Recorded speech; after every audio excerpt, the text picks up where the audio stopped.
You're listening to the Heart of Giving podcast with Art Taylor, powered by bbbgive.org.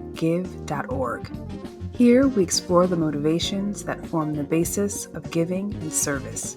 We inspire generosity and celebrate the transformative effects that giving and service have on the human spirit and on community.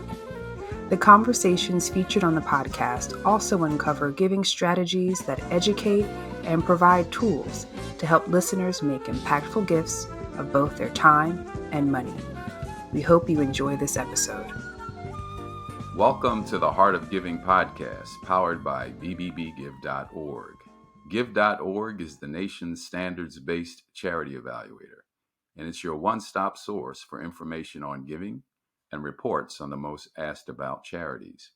I'm Art Taylor, your host.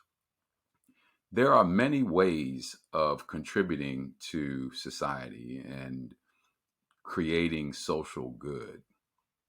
On the podcast, in previous episodes, we've discussed a number of those ways. Everything from donating time and money to making certain types of investments in organizations that could lead to the creation of change and social good. There are also apps and other ways that people are connected, and they're activists who go out and do things that bring attention to problems. Well, we're also hearing that there's a giving pledge where billionaires have pledged to give, as you know, significant chunks of their wealth away, in some cases, all of their wealth in their lifetime. But we've seen that there are bottlenecks in getting that money deployed to charitable organizations and to philanthropic institutions for that matter. And so my guest today is going to talk with us about how we can eliminate some of those bottlenecks.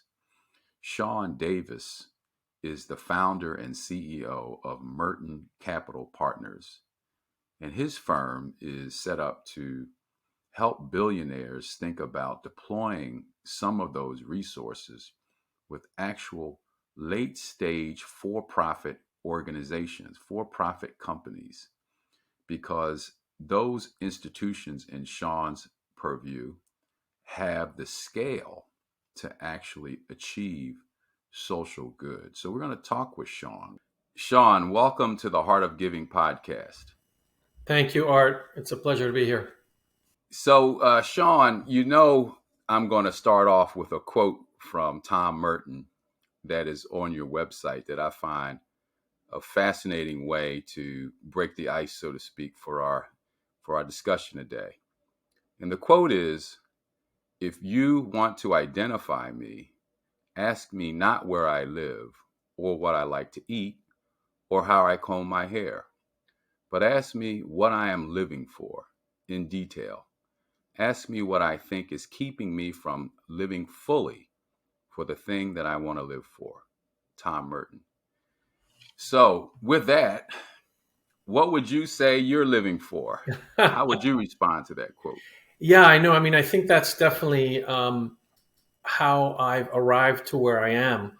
I used to be in Wall Street. I used to work for private equity firms, and then I had, this calling, if you will, to see if my skills could be put to work in another way and helping people more directly. And Thomas Merton was, of course, a monk, and he lived in Kentucky, but he was very close with Martin Luther King, and he was very close with Thich Nhat Hanh and the anti-war movement. And his whole thing was social justice. And now, these days, that term is now relevant again. And so what I did was I was looking to raise money for the homeless in Florida and was doing nonprofit work. And I found that kind of work very fulfilling because you're seeing people and you're trying to help them every single day. So there's high levels of fulfillment versus what I did before, which was maybe sit on a board or write some checks. It's kind of a different experience. Well, that's really interesting because a number of people that I've spoken to have sort of transitioned from the world of big corporations and providing services to consumers and other businesses. And they jumped off maybe for a calling or simply because it was time to do something else. And I think of one of the people I interviewed, a gentleman by the name of Andre Hughes, who was one of the founding partners at Accenture Consulting.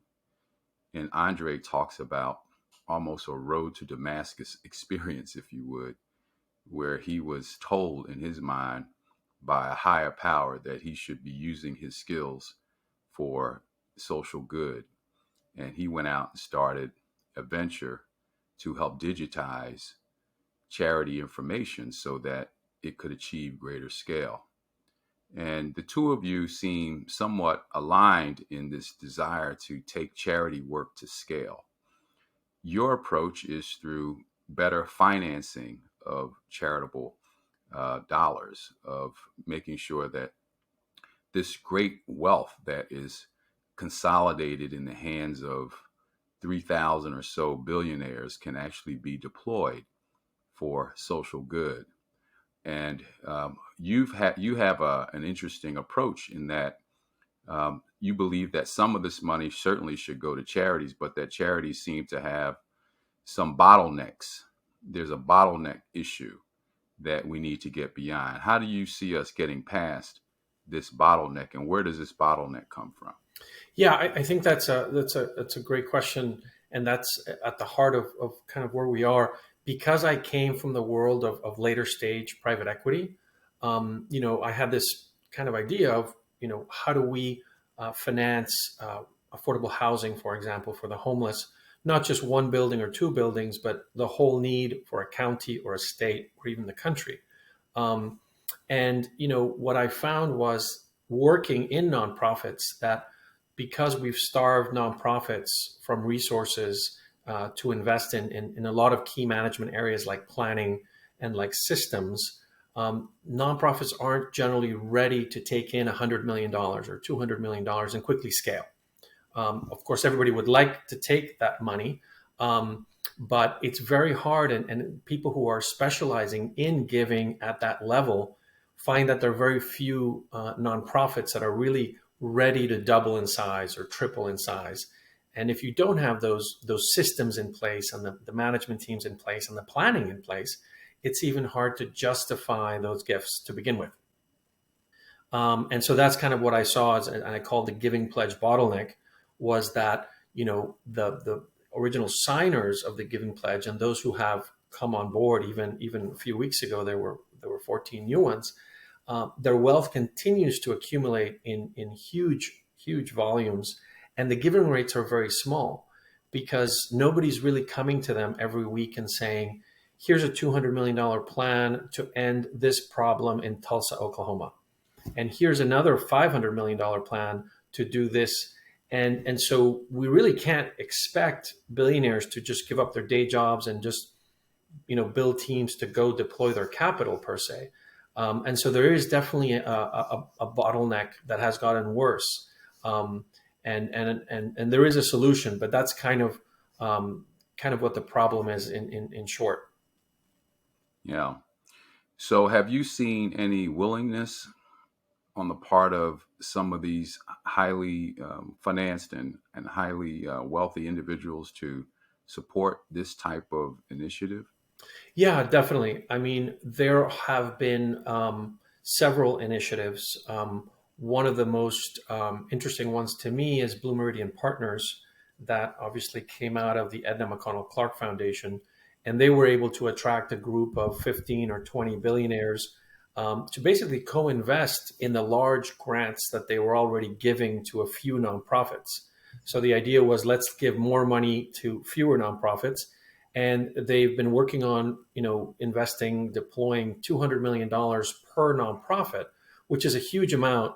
Nobody else across the globe is doing things in that way.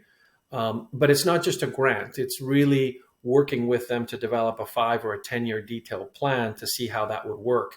And then as you're able to do that with more and more nonprofits, you can take in more capital. But at a certain point, you max out at the number of nonprofits that can truly take in 200 or 300 million and really scale.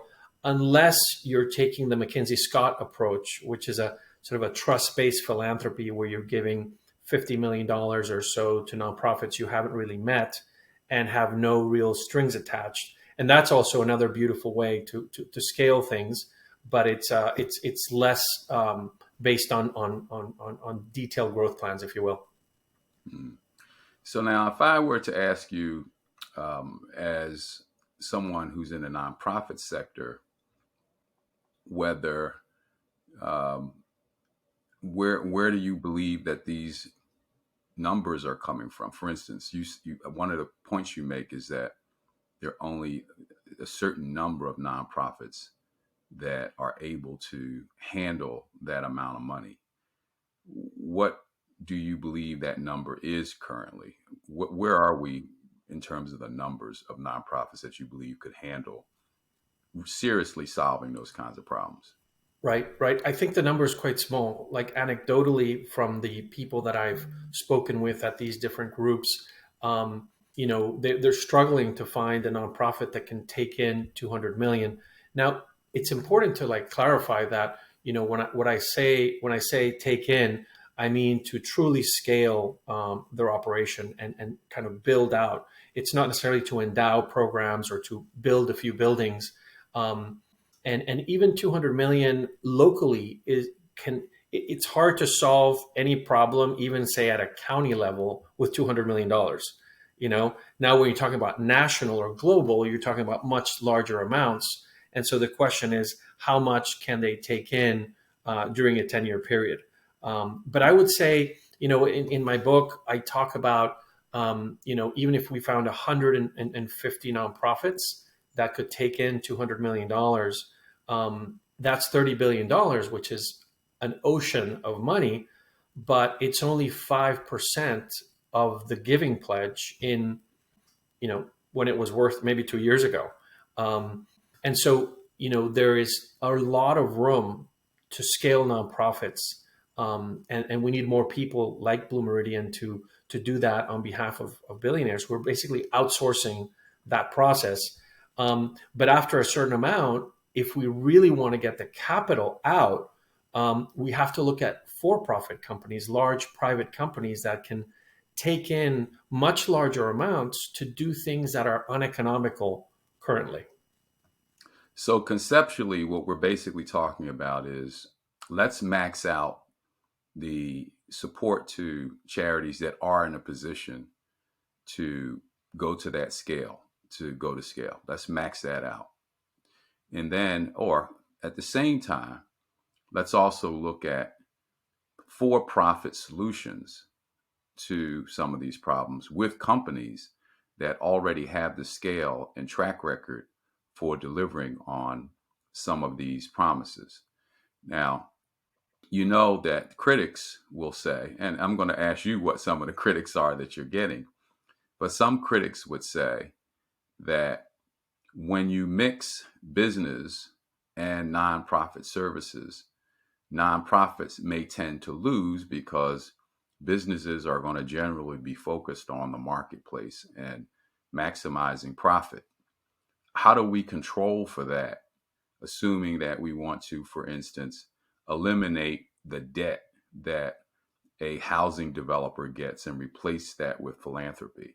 How do we assure that the community truly benefits and not simply the owners? That's a fantastic question. I mentioned to you that I started in later stage private equity, went into the nonprofit world, and then I'm basically back into later stage private equity because that's what we need to do to get the money out. But it also addresses the issue that you're bringing up. If I have commitments from philanthropy and I go to a private water operator, water utilities, or a large clean energy company, or a large developer, I'm bringing with me private equity professionals from those areas who are then making sure that the investments that we're making of philanthropy to help them do a lot more than they can. So, for example, in the example of clean energy, there are a lot of clean energy companies that a project might not be profitable enough to be approved by the board. But if we invest a certain amount of philanthropy in that project, it makes it reach that minimum approval, and you can roll out a large solar farm, for example. Similar with water utilities, you can buy distressed water utilities with philanthropy that otherwise wouldn't be economical. But today you have 21 million Americans who have polluted water at home. And of course, in some of the areas of the worst social justice, worst equity you can imagine. And so there's a lot of private companies that can do good, but it's not economical. So we're coming in not as philanthropists, but as private equity investors and building into the contracts for either an impact loan or an investment, which requires the impact and requires collaboration at certain levels with nonprofits that can provide something that they just can't provide. And so it's interesting. It's really new ground where I'm sitting with a former private equity pro from one of the top private equity firms in the world, who's retired, and he's a real estate person helping me look and talk through a negotiation with a developer to develop an impact loan where covenants will be structured into the impact loan to make sure that if an audit of the impact fails, then there's some serious consequences, and we have the ability to protect the philanthropist and really do things that haven't been done before. And so ironically, we're tapping into like the most interesting part of private equity to then make sure that the impact is being done in a way that's solution based and not just incremental impact, like we're checking a box for an SDG, but we're actually driving towards a solution. So this is very, very new, Art, and I would say it's some of the most fascinating, calls that we're having with developers and owners of businesses, where you are getting to that point where they do want to do more good, but they can't.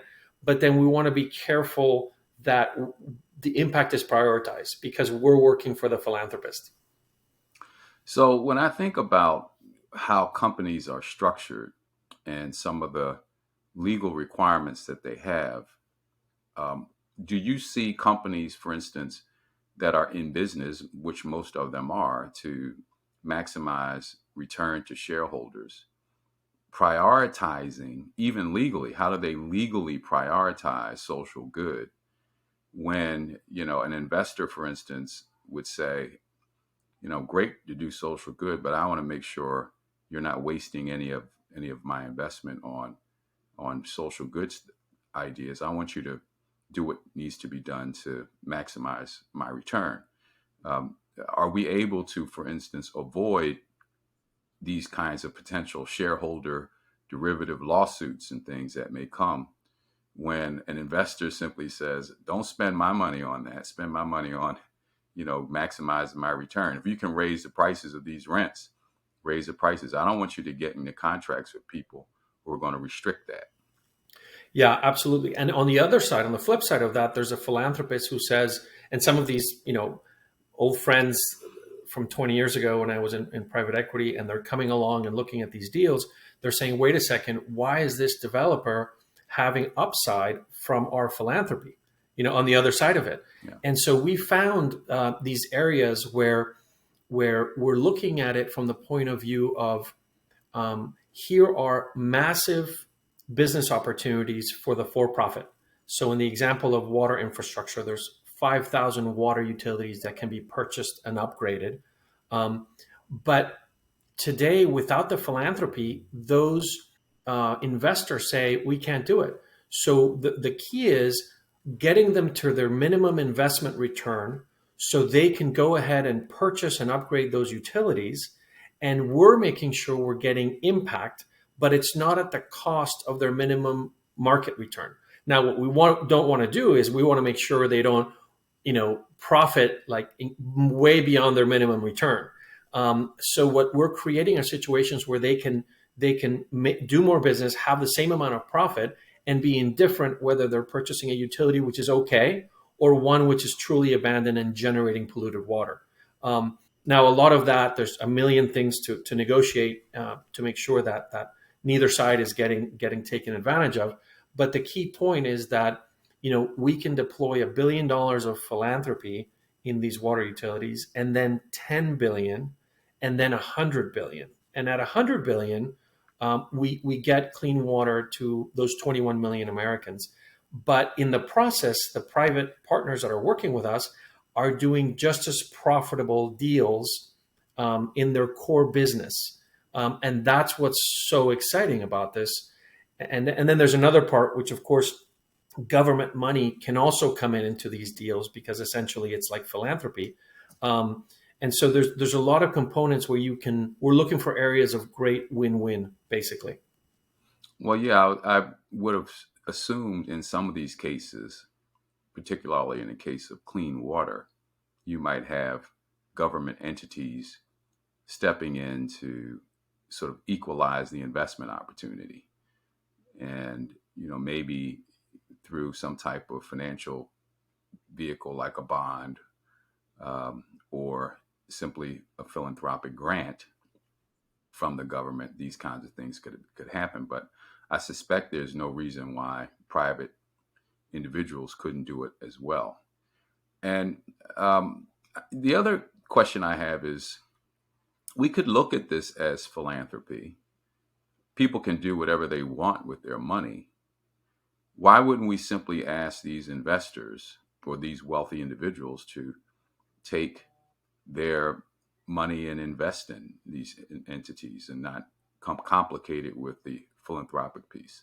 Yeah, We absolutely. see that in social impact bonds, right? I mean, social impact bonds kind of do that. They're sort of this hybrid where you can make an investment in something if you're a qualified investor, and maybe you'll make a return if the project succeeds, but if it doesn't, then you don't get a return. It seems like you're talking about something very similar, except that there is no return at all necessarily coming back to the investor. Am I right about that? Sometimes what I found is that a lot of these aren't or, but they're Okay, and.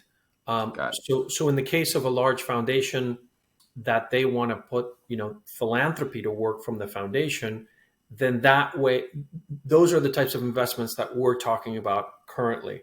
But at the same time, we might be offering the same investment to a private investor, and they might say, you know what, I'll just make a 0% return investment. Maybe I'll get my money back. Maybe I won't. Maybe I'll get 4% if things go well, right? So we're structuring things so even the philanthropy may get their money back and a return, because the situations are profitable. And so again, we don't want all the upside to go to the for-profit operators. And groups like the Gates Foundation have been investing money from their foundation as philanthropy into private situations and making money. It just doesn't. It stays within the foundation. I think the exciting thing about this whole thing, Art, though, is when you're coming with larger amounts of money to a for-profit, and you're coming with people who are used to investing in a direct investing point of view, all of a sudden there's a shift in mindset, and we're saying, wait a second, we can actually use these large for-profits as an instrument of good. And we can direct them and create deals where there's a win-win, and they profit by going in the direction that we want them to go. When you're talking about Fortune 500 companies, when you're talking about large private developers, that has never been done. And it's very exciting because they actually want to do good as well, but they're limited by their box.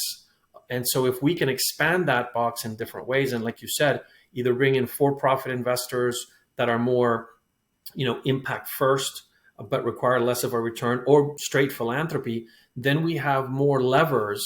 But the focus is always, how do we scale this and get more rolled out so that we can provide, say, all the affordable housing that's needed for the homeless, or for women who are victims of domestic violence in Texas or in the US or in Tulsa, Oklahoma. Yeah, this is a fascinating idea, and I know that there are some issues associated with it, and some of the issues would be, if you are a philanthropy, you're a foundation, is it truly philanthropic for you to make money off of the things that you're giving money to? That seems sort of Yeah. counterintuitive, but And even I finding think the terms, like yeah, I yeah, call yeah, what I'm doing now philanthropic private equity, but philanthropic private whether I equity. call it that or later stage investing, I have to explain it for half an hour what we're Right. doing. But I think it's exciting. I mean, I think there's the what you brought up before is so key because people get excited about buyouts or rolling out 100 units of housing, 100 buildings, and it has to be very carefully done. And this is where nonprofits play such a key role in the work that I'm doing. Um, the solutions for ending poverty in a city, all of those are hyper local, and their needs need to be determined by the local populations, whatever they may be. And so you can't just come in and drop buildings. You can't just come in and roll out schools, and you can't, there has to be a very concerted effort. And place-based initiatives have really shown us how that can be done. But their challenge is always, where's the capital to scale? And so we're looking at saying, okay, can we bring the capital and partner up with nonprofit developers at the same time as leveraging for-profit developers to roll out more buildings? Well, I want to ask you a little bit more about some of the mechanics of how this works. And I know we don't want to get too much into the weeds, but let's say I was fortunate enough to make a ton of money and I'm looking for opportunities now. And I'm seeing that there's an overwhelming amount of potential places for me to donate my money, basically overwhelming. And I really do want to achieve scale. And I've had a number of people talk to me recently about how to deploy, some of their wealth in social good. And there is this hesitation initially around, well, what do I do? How do I actually make this work? I don't understand this particular world. My world is one of products and services and making a return on investment. I don't know anything about how to achieve social impact. Who do I talk to? All of that. So, are you saying that your firm and firms like yours will be in a position to help people think through those questions and get answers to those questions? And what are some of the qualifications and experiences that people you work along with have to make something like that happen?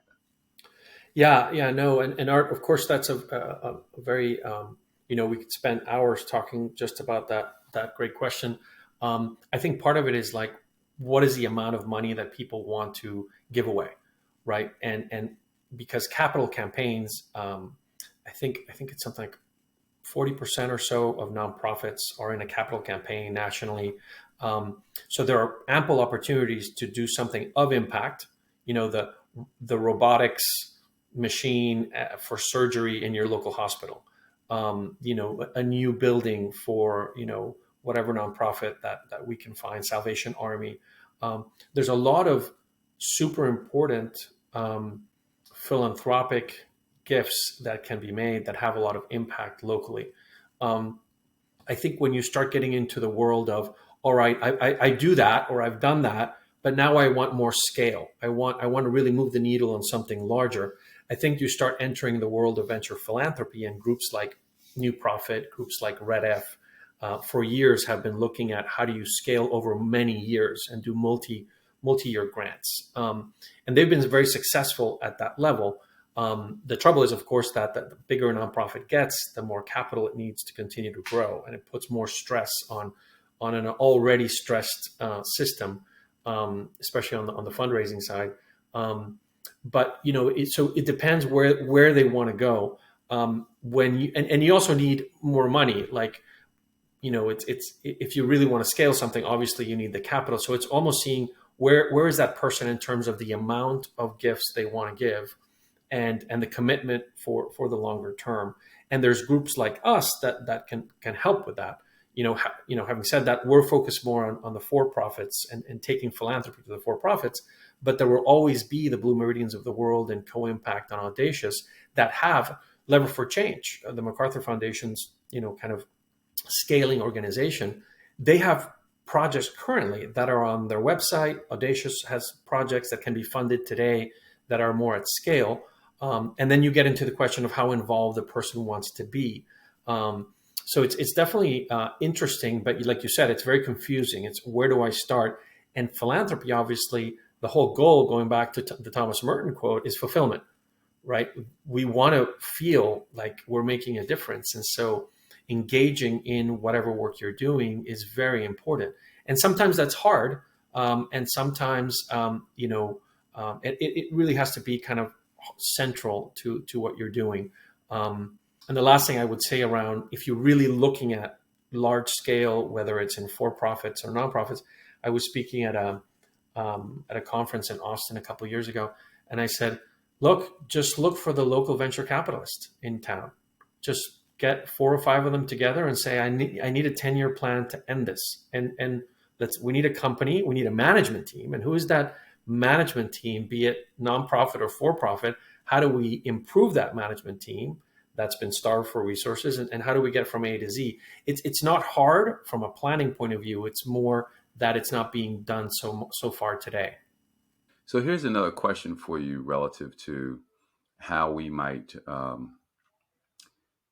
benefit from some of the companies, because just like in nonprofits, there's some companies that are good and some companies that are not so good. And we mentioned some of the water projects, for instance. These are distressed sort of institutions that weren't able to make investments. Is that because the management and ownership of these institutions were ineffective in what they're doing? They didn't plan for the upgrade of their facilities and weren't able to attract capital. I mean, what went wrong there, and can we depend on these people now to deliver if at some point they were not able to keep their own facilities up? I mean, I am assuming that you're talking about really going in and vetting the leadership of these organizations and making sure that they can deliver, because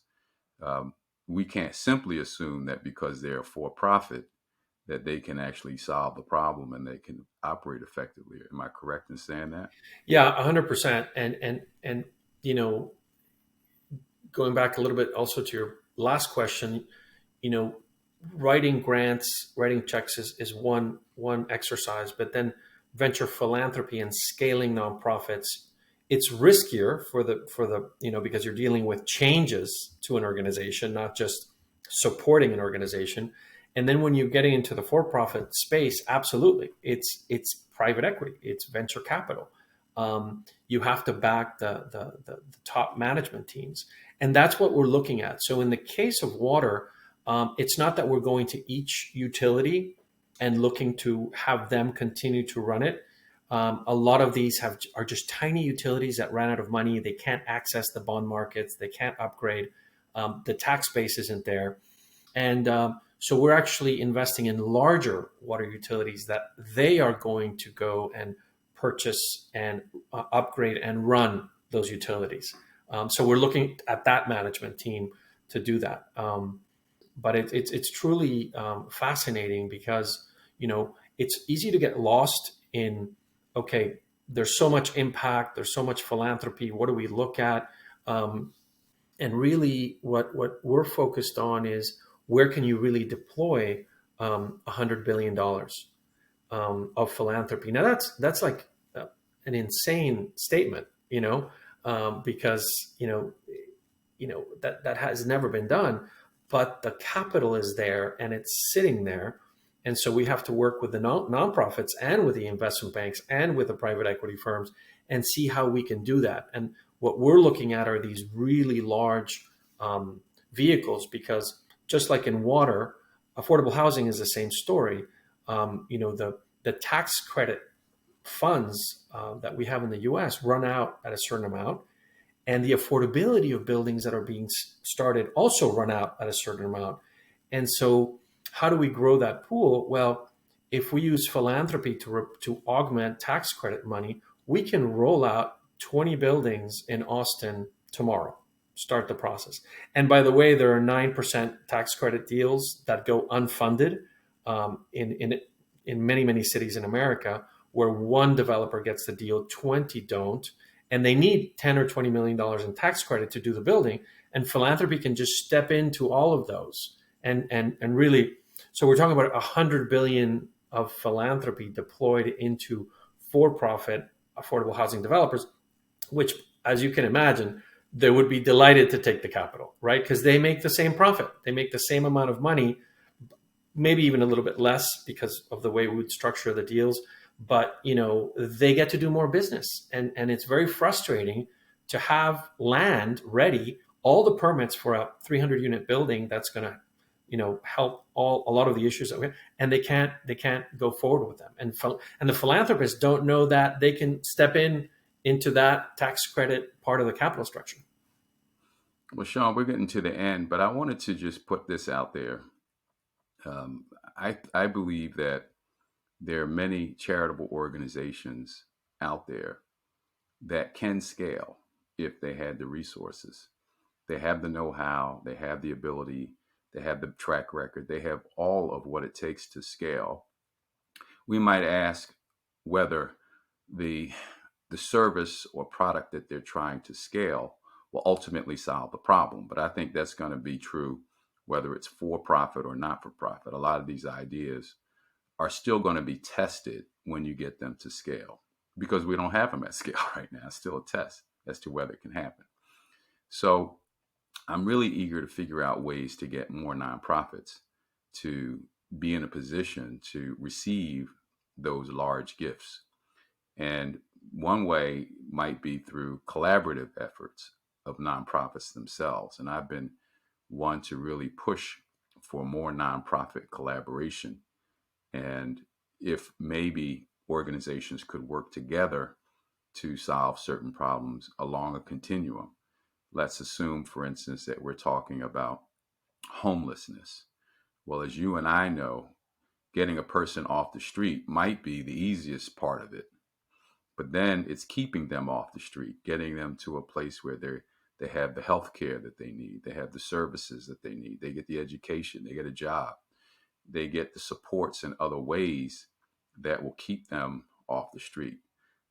Youth education, for instance, we know there are lots of failing schools, and getting kids to a new school building is just one part of it. Now we got to make sure that they can eat, that they have the proper attire, that they have good books, that they have support at home, that they have things to do after class that keep them viable as students. There are these wraparound services that young people need.